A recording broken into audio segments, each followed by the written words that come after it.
Welcome to the Soul Journeys podcast. My name is Jennifer Longmore, and I am founder of the #1 Akashic Record training school in the world. As a seasoned light worker and ascension worker, I want to bring you the show to provide you with the divine guidance and tools that you need as a light worker and change agent to navigate this great awakening. So if that is something that you're craving, then you have come to the right place. Think of this high vibe podcast as your guide to the changes that we're seeing in the world so that you can be supported in navigating the new paradigm. Leave it to me to provide you with the divine tools, resources, and experts that will support you in navigating this once in a lifetime epic event.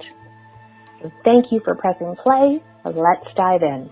Hello, everyone, and welcome back to the Great Awakening podcast. I am your host, Jennifer Longmore, and today we are in for a real treat because we're going to be speaking with Abby Matzke, who's got a PhD of natural medicine, found in her traditional naturopath work that though people can do all of the right things to make progress, something deeper would be stopping their success and happiness.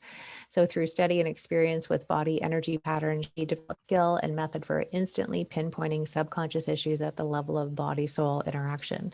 She now helps coaches and entrepreneurs break through those soul level blocks so that they can live more happily and hit their goals with ease. So welcome to the show, Abby. I'm really excited to have you.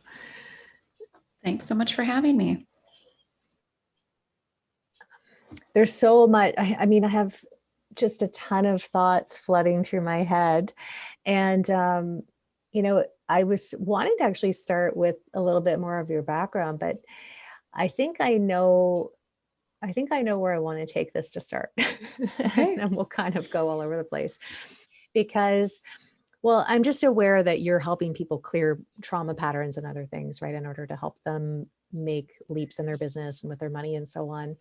And that's a topic that I'm really passionate about as well. I know everyone listening loves that. And they're really recognizing that trauma and the holding on to of it, or whatever I'm trying to say, all of the fight, flight, freeze, and seize sort of energy can make it really hard to receive, right? Receive clients, receive money, receive whatever. And then on top of that, over the last 2 years, we have had this additional trauma response placed upon us, and we've been in surge capacity for like 2 years. So for people that are tuning in today, what kind of things do you do specifically to help people move through that stuff so that they can, well, have a different experience receiving and have trauma not be such a prevalent part of their day-to-day reality? Sure. So a lot of the people that I work with they've got big goals. They're trying to get up from that 6-figure and multi-6-figure business model into the 7-figure and up business model. And a lot of them know what strategies and tactics they need to be doing. They've hired the coaches, but they come to some realization that this has got to be emotional. This has got to be something that they're not pinpointing, that is kind of haunting them in the background. Their programming just isn't letting them do the thing that they want to do. So decision making is often a problem for them, and then taking the action. So even if they know I've decided to do this, they just aren't getting it done. That's when I step in and we try to pull out what are these things that are clouding them in the background, that is hampering them, that's making them procrastinate, that's giving them that little bit of a funk that's just enough to keep them from doing the thing that needs to be done.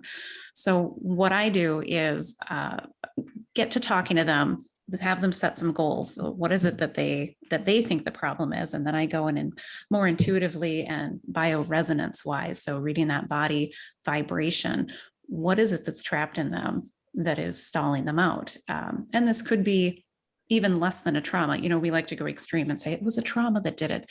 A lot of times the things that are affecting us most are the little things.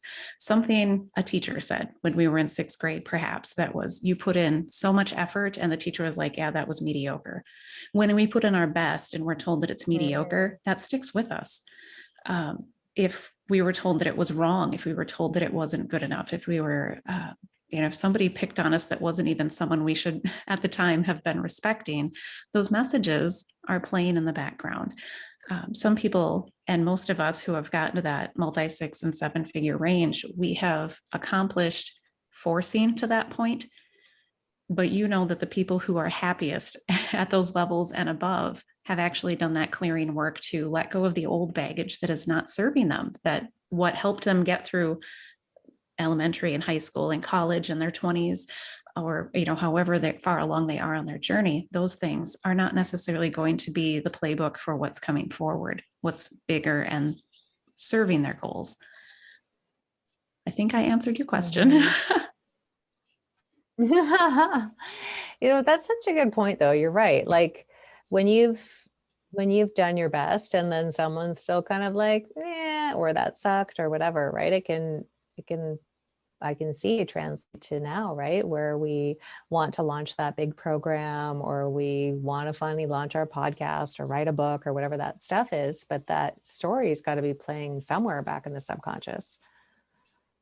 Yes. And we'll get a lot of these from our parents too, not just as a child, but as literally, I've worked with people who, as they were in the womb or during conception, if there was a problem emotionally with mom or with a situation, that those things are what is stopping them. I've worked with people who, unfortunately, with the way the world is, sometimes babies are not protected the way they should be. And if a baby picks up on, I was unwanted, or somebody had to fight for me, there's a fear level that is then instinctual in them and follows them their whole life if they don't address it or somehow otherwise reprogram that subconscious.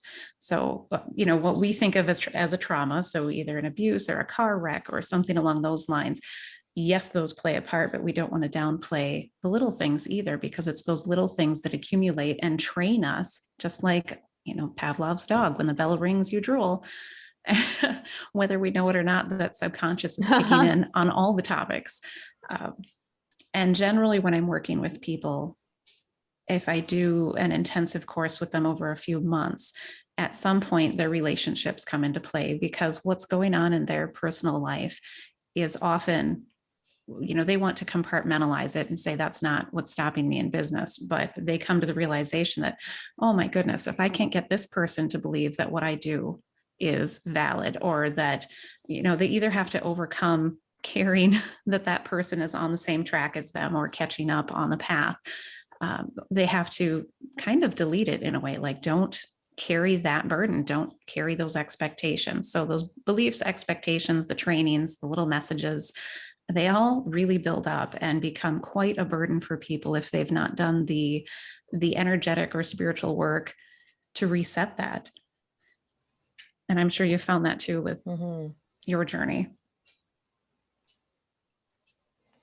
Oh, absolutely. I'm a big believer that the treasure is in the triggers or the trauma, right? Depending on how you want to look at it. And I just see time and time again that my growth has way more to do with the inner stuff that I shift, as opposed to the outer tactical trends that are always out there. And for everyone listening, if you're just tuning in, just to be clear, like Abby and I are talking about how this kind of stuff would impact your business, and we're going to go deeper. But the reason why we're talking about this is because we want to support everyone in being financially fortified for what's to come, right? And to use our business not only as a vehicle to share our purpose and touch a lot of lives, but also as a way to create financial fortitude, because we are going to be going through some wobbles.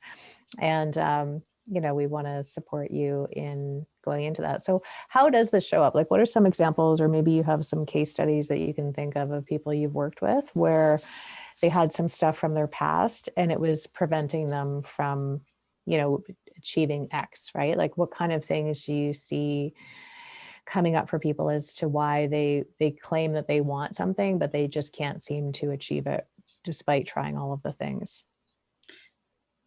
Well, it really plays out individually with people, but in general, one of the first things that pops to mind is there's a poverty mindset that goes deeper than just mindset. And that's I feel like I need to hammer that to people. It's not just a mindset, it goes deeper than that. And that's what needs to be corrected. But they'll see other people achieving around them, and there will be some sort of I guess the mainstream would call it a victim mentality. And it's not really a mentality. It's underneath. It's, do I deserve this? Am I worthy of this? I was told this couldn't be done. This is bigger than I can handle. So just kind of rattling off some of those things that pop up for people. If I get to my success point, can I handle that amount of responsibility? Is that going to be too much? That like an imagined overwhelm. So now we get into the realm of not just old training, but a fear of things that have not even happened yet. And most everyone that gets finally to break through and gets the chance to achieve their goals and make that work happen, they find out it's a whole lot easier than some of the lower levels, because they're letting the fluff fall away. We do get in a mindset, and I think we're very prone to it, that we have to carry so many things with us from one level to the next. The more people let that go, the easier it becomes. And that makes sense in my mind. So if it's too vague, I can try to flesh it out some more. But I think most people, when they hear that, they get some idea of yes, that's true. The things that I'm carrying with me and expecting from my old way of operating, going into the new way of operating, they don't work, and carrying them holds you back energetically. And you'll probably have audience members who identify with this. I've had a number of people where the burdens that they're carrying with them emotionally and energetically feel like they're dragging a downed parachute. Like they're already on the ground and they've got this big weight that it served them very well when they were leaping from a plane. But now they're trying to make tracks cross country. And physically, their body is, it feels like they need to lean into it. So you'll watch people's posture change, their facial expression, their spinal curvature. It's fascinating how the subconscious and the energetics of that affect the cells physically, to where people are physically compensating them then, and they will sit crooked. They'll push their forehead forward like they're pushing against a wall. You'll see them, their shoulders sag as if they have a big duffel bag on their shoulders. It's just fascinating that when you then release these emotions and these burdens, these programmings, that they will sit up straighter, they will breathe more easily, they will think more clearly. You'll see their physiology, the anatomy straightens up because of the physiological processes in the background, allowing it to be what it's supposed to be. And I kind of wanted to, if you don't mind me jumping back a bit to a thought I had as you were asking a question earlier, as far as what I see with people and the phases they're going through getting to their success range. I just wanted to reflect a little bit and bring to light that in the last couple of years, the game changed hugely, at least from what I can tell. In my clientele, it seemed like we were in an era of a lot of pushing and working harder and forcing things to happen. And then we kind of, we all got sent to our rooms for whatever political and health concerns we were told it was about. The deeper issue was spiritual. We all needed to go and figure out that we're in a brand new era. Things don't operate quite the way they did before. And we need to really learn who we are as fast as possible, learn what we are about, what our skills are, and who we are, so that we can stand firm and not be swayed by all the crazy winds that are blowing these days.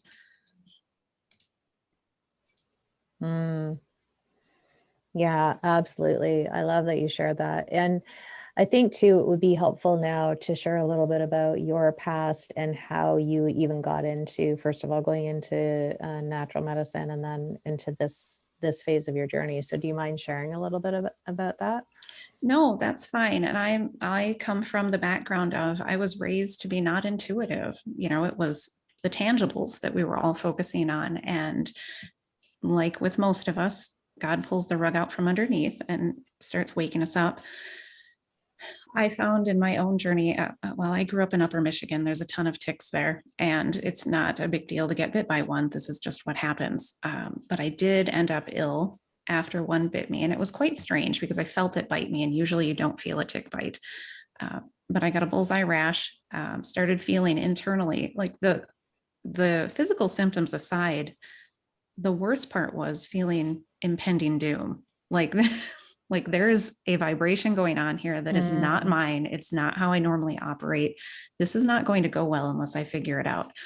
And with a natural mistrust from my own background with mainstream medical, I thought, I'm going to do this myself because I trust me more than I trust somebody else with what I have to live with. So I dug in and did the research and fixed my Lyme disease, then went on for the PhD in natural medicine.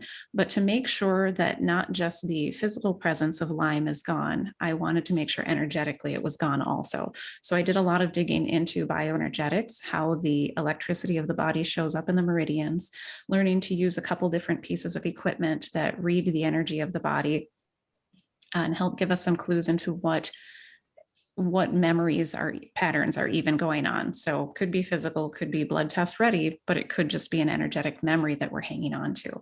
So I tried to dig the Lyme out that way too, and haven't had any issues since. It's been about a decade. So that seems to have gone well. Working with clients though, on the natural health side of things for a number of years first, I found that when they're doing so many things right, and this does apply to any area of life, if you're doing all the right things, your mechanics are in place, but you're not making that progress, it's something energetically with you that needs to change. As far as I know, 100% of the time, that's how I've seen it play out.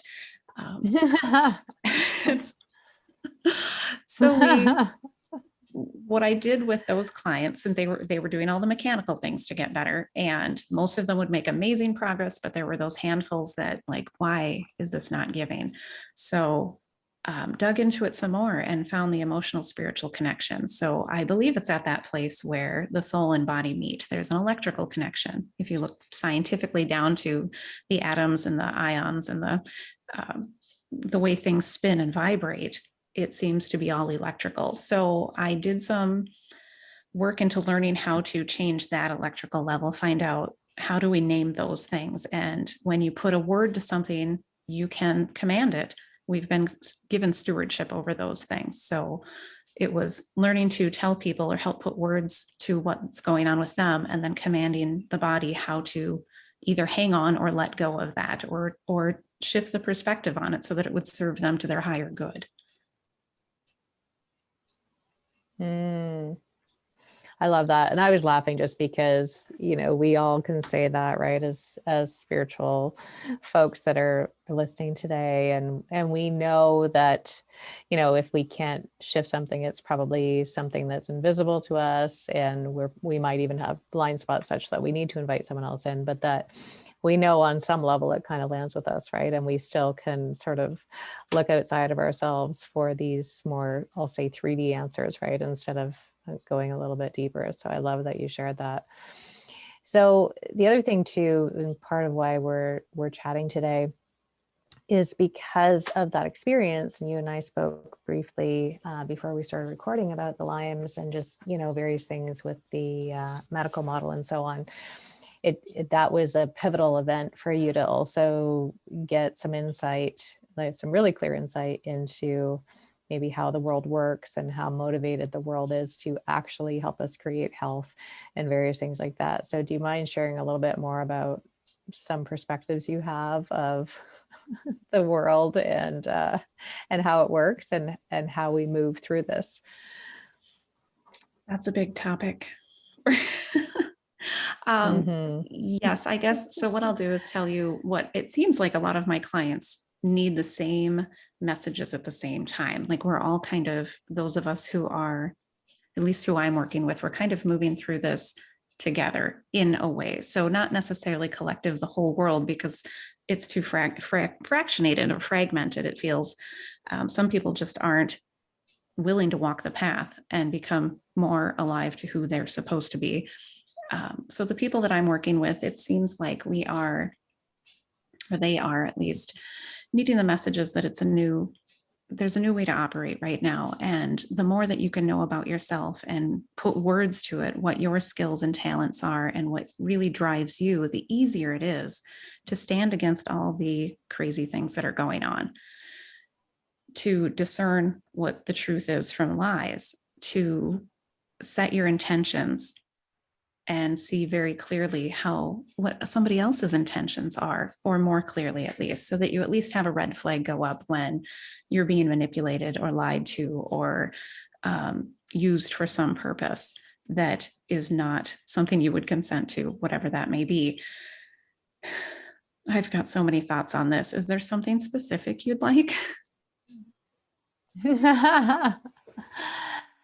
Well,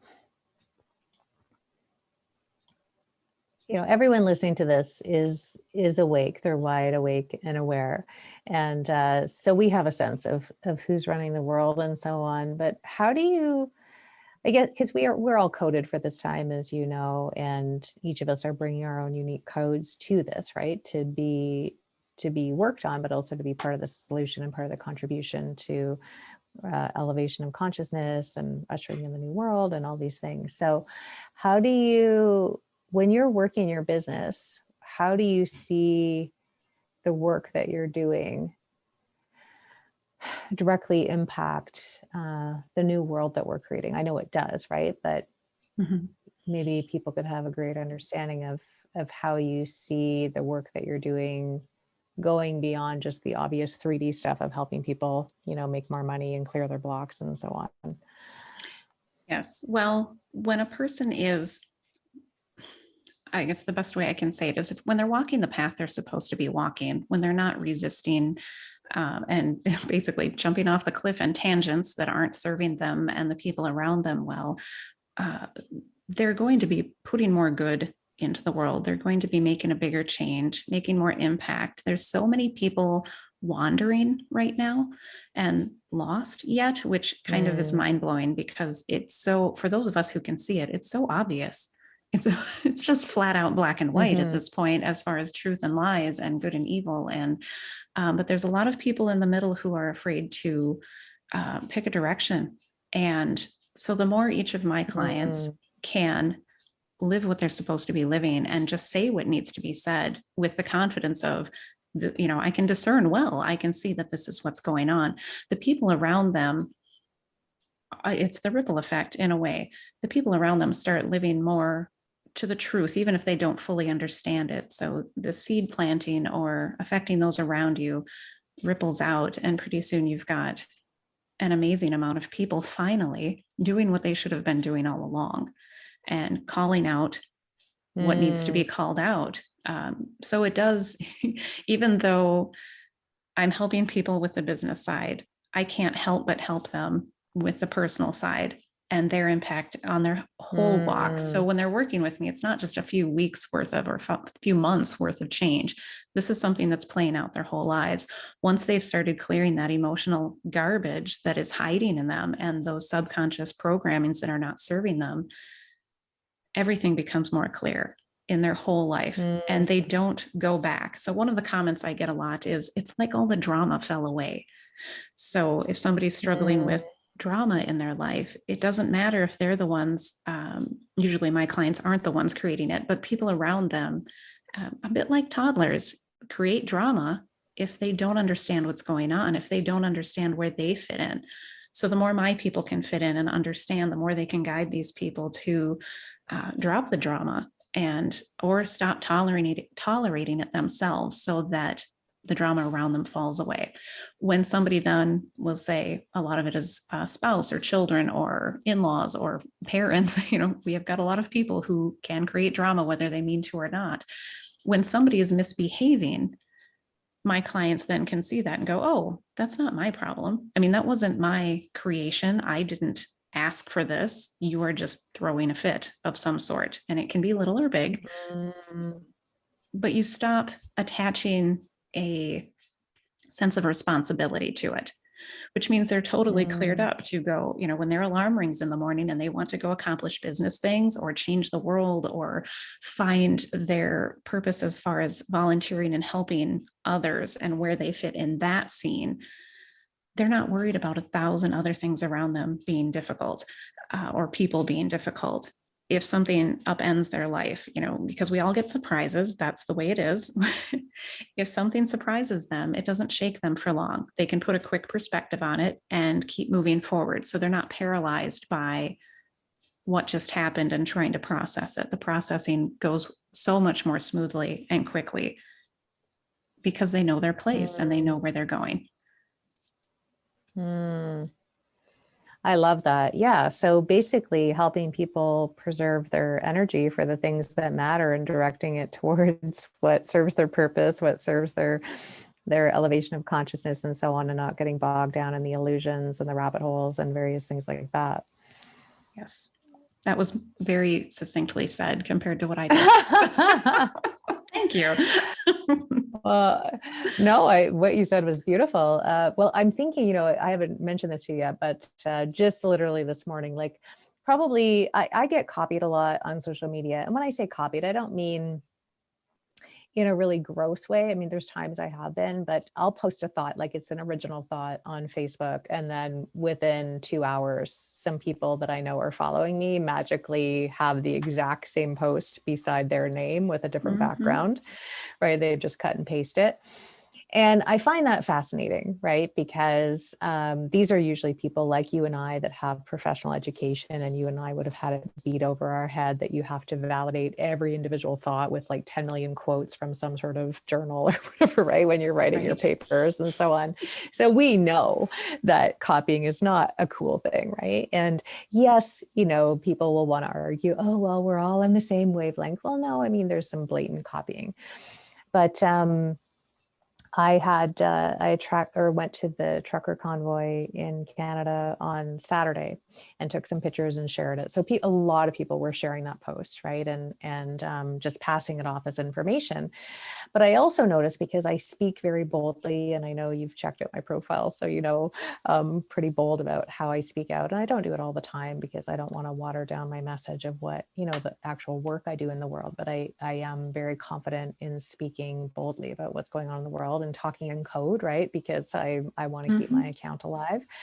My point is that I've been told throughout my life that I say what other people are thinking. And so I'm going to be writing a post on this, right? That I'm okay with people sharing my posts, right? If they feel that I've said it better. Or I notice with a lot of people that they share, let's say, my post or your post because it's safer for them. It's like, well, this person said it, I didn't say it, but I obviously agree with it. But I'm not just going to come out and say my own version of this and put my own harmonics to it. I'm going to share someone else's post, right? So that's more of the energy I'm talking about.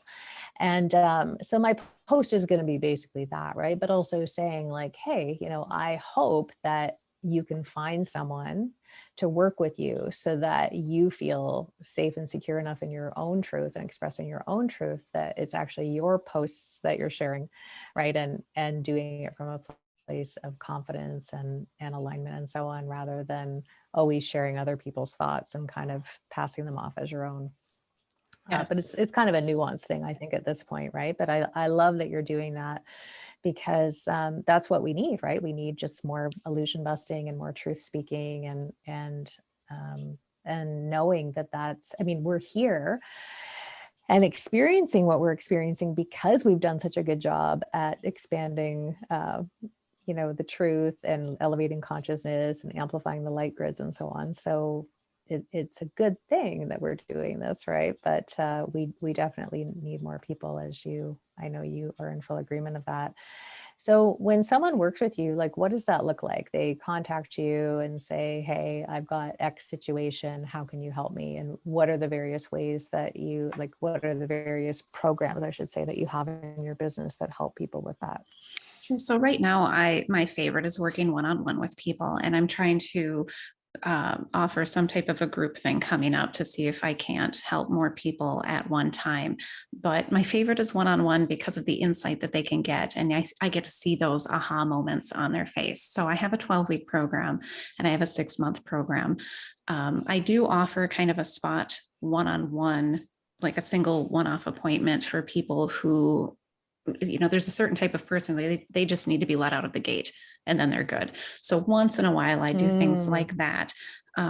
But usually by the time somebody's finding me, they need more of a long-standing confirmation of, here's how you put your words to it. Here's how you make the intent. Here's how you get to where you're trying to go and make it stick, so I can keep reinforcing that. So that's where generally the 12-week program comes in.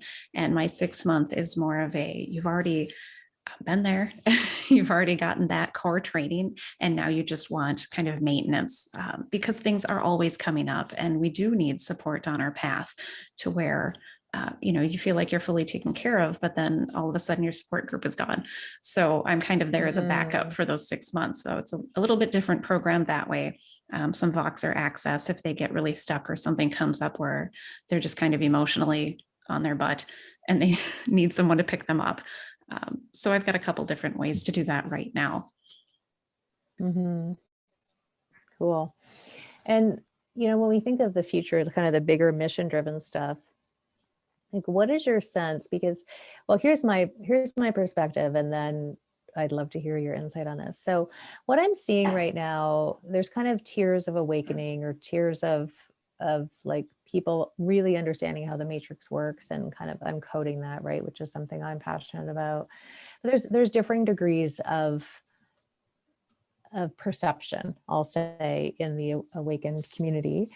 But one of the things I'm noticing is that people are spending an awful lot of time focusing on the circus act. And now we're basically like extras in a reality TV show, right? Because we're focusing on the circus act. They're really doing their best to keep our attention on the circus act. And that's what we know. We don't know how to create this 5D reality. We do, but we don't, right? And so then in the absence of feeling, or out of necessity of feeling useful, people just keep spreading memes, or they just keep kind of being the town crier for what's going on in the world, but they don't know how to mobilize it beyond that. So knowing that we're at that point, right? Like, we can keep giving energy to the circus act and keep letting it hijack our consciousness and keep fixating on what they're doing and what they're not doing, and whether or not my life is going to be A, B, and C because of what they're doing on the world stage. And instead, focusing our energy on, well, what are we creating? Like, what is your perception of some shifts that we need to make right now in the lightworker community to really be focusing on the lightworker agenda versus the circus act? Oh, absolutely. So this is, yes, kind of an everybody thing. I've got a lot of people, as you see them happening too, where they're getting overly focused, like you said. And that word in itself comes up a lot for people, where they are just too into the now and not seeing the bigger picture. We really need to back up out of that and not be like, I love, just to qualify this, I love that you showed up to the trucker thing. If I were in Canada, I would be there too. These people need support. They're fighting for something bigger than themselves. And that is exactly what they should be doing. And they're doing it in such an integral way that it's really quite amazing to watch. So that said, I've seen a lot of people get into, say, social media things coming out, and they get so soaked up in the news, so soaked up in the negative, that they can't see the bigger picture. They can't see their way out. So we need to stop the over focus, like take the facts and work with those.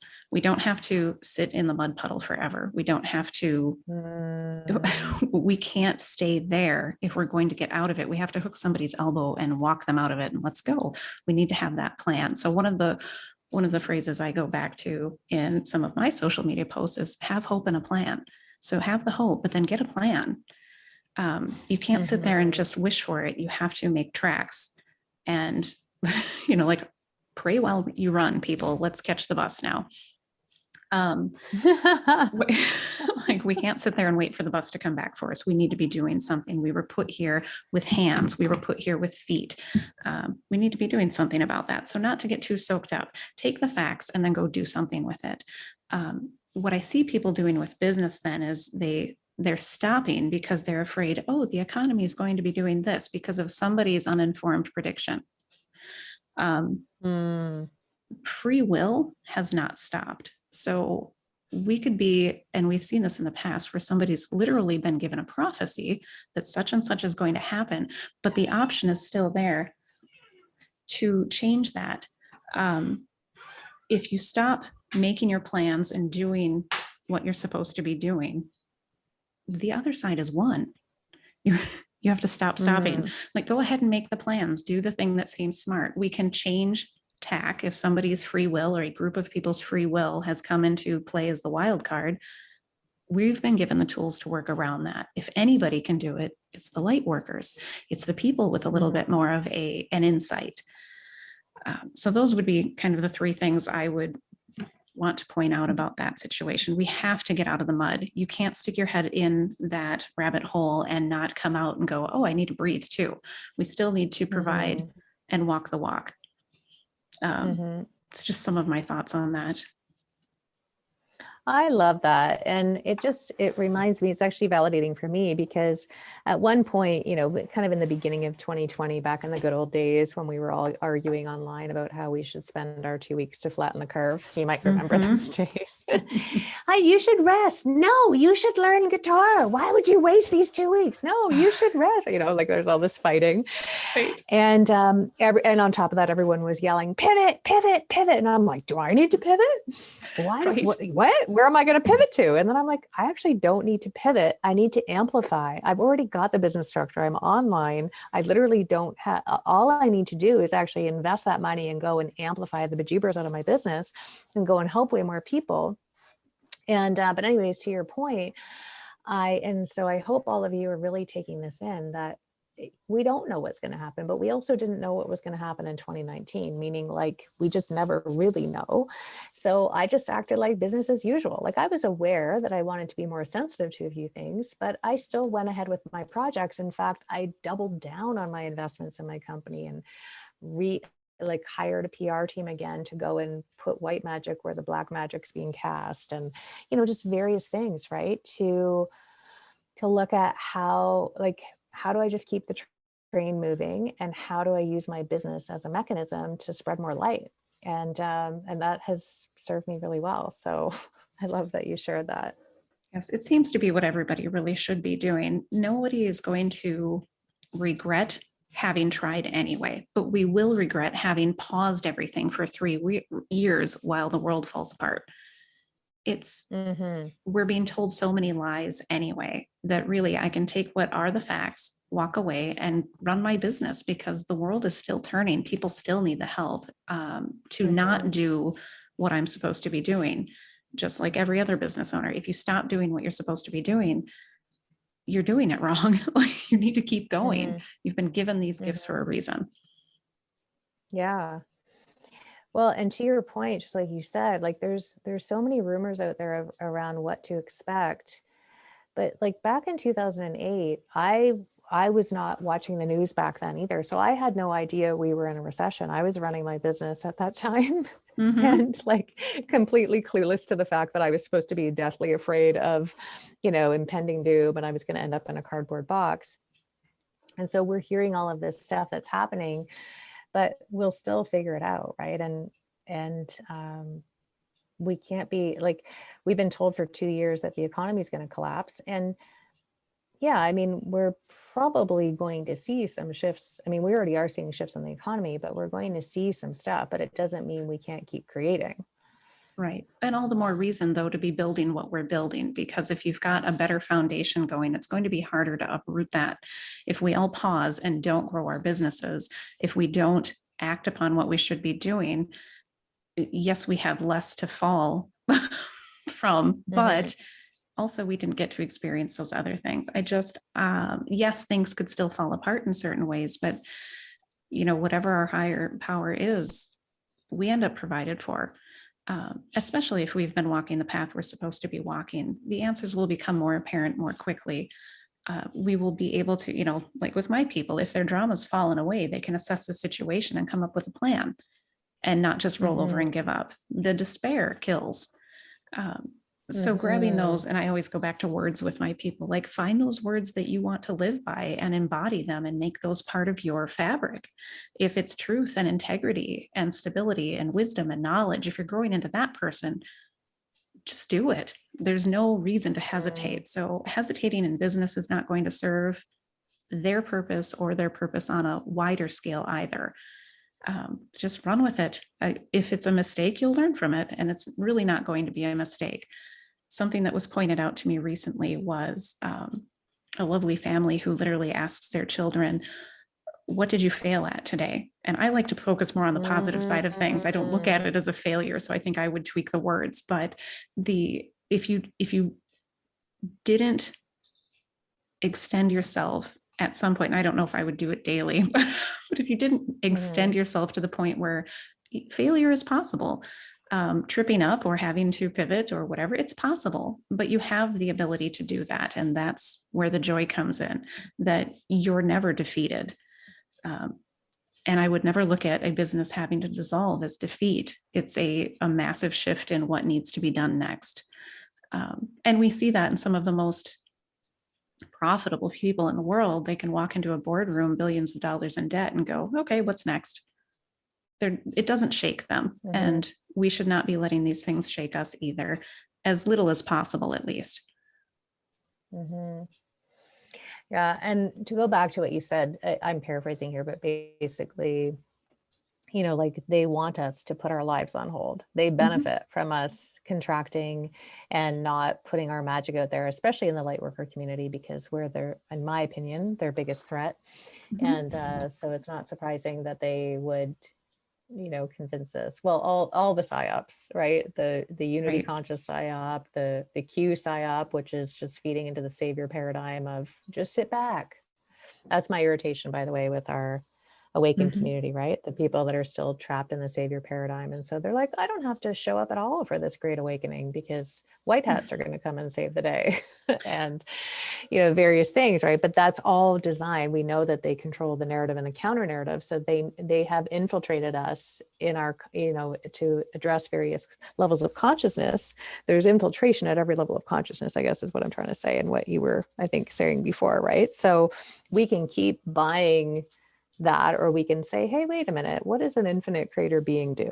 Does an infinite creator being just throw in the towel? Do they just like not show up for the biggest revolution in humanity? Like, do they just wait for someone to save the day, right? No, they lead themselves, they lead up, they lead themselves, they link arms with other lighthouses, they do the things, they keep sharing their magic, they do all the things. But yeah, like it's, and I know that just from speaking, right? Like we're not saying that it's not a challenge to navigate the paradox, right? We've got 1 foot in the old world, 1 foot in the new world, and we're doing the splits over that crack in those two worlds. So it's interesting, to say the least, to be in this space. Quite the adventure. Yeah, that's a good way to put it. It's definitely an adventure. I can say for me, it's an adventure for sure. Most days I wake up and I'm like, hot dang, look at this world. Wow, this is fascinating, right? Other times I'm, you know, slightly irritated by some of the things we see on the world stage. But I find for me that if I just keep focusing on pushing my magic forward and helping as many people as possible, that it makes it easier. Not that it's easy, but you know what I mean, right? It just makes it more whatever to try and navigate all of this stuff. So I agree. And it's nice to have such a great goal, a great purpose, so that the days are easier, even when everything's falling what seems to be pieces in at times. We do have a good goal, so we can get up and be happy about that and keep trucking forward. Though the frustration is there. If everyone would just behave, wouldn't this be lovely? If only everyone could see the world through our eyes, it would be so much better. Maybe. In their own way. Yeah, exactly.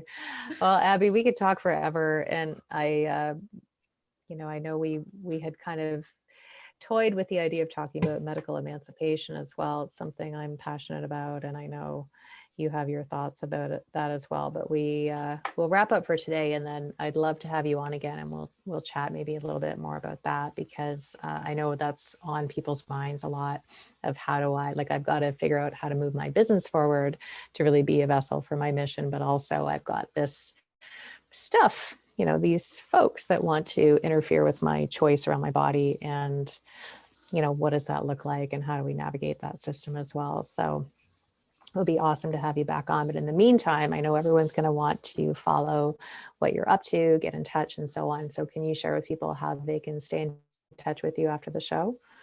Yes, and I think I offered it for the show notes also, but if they want a download from me that helps them figure out where some of their bigger blocks lie that are stopping them from success, they can text Beyond Mindset as one word to 411321, or they can just check out abbymatzke.com if that's easier for them. Mm-hmm. Absolutely. And for everyone listening, we're going to put that in the show notes. So if you don't have a pen and you're not writing this down, that's totally cool. But again, if you want to work through your abundance blocks, if you just text Beyond Mindset to 411321, you're going to get some amazing resources from Abby. And then again, abbymatzke.com to also get access to that and all of your other resources. So Abby, thank you for being here. Are there any parting words that you want to leave with folks as we wrap up for today? I think you said enough to keep them thinking, and hopefully I gave them some nuggets too. So thank you so much for having me on. Well, thank you. And thanks everyone for being here.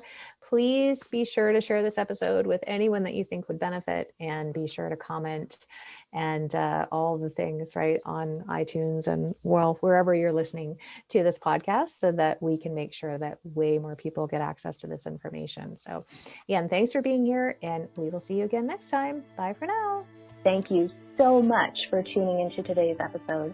If you absolutely loved what you learned today, I would love for you to share with your friends by leaving a review, so that more people can learn of the show and be impacted by the information we're sharing here. If you aren't already following me on social media, be sure to follow me on Instagram and Facebook by searching for Jennifer Longmore.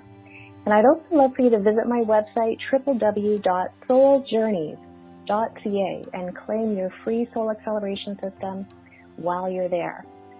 You'll become a VIP recipient of my ever popular daily messages from the Akasha delivered to your inbox each day. With love, and namaste.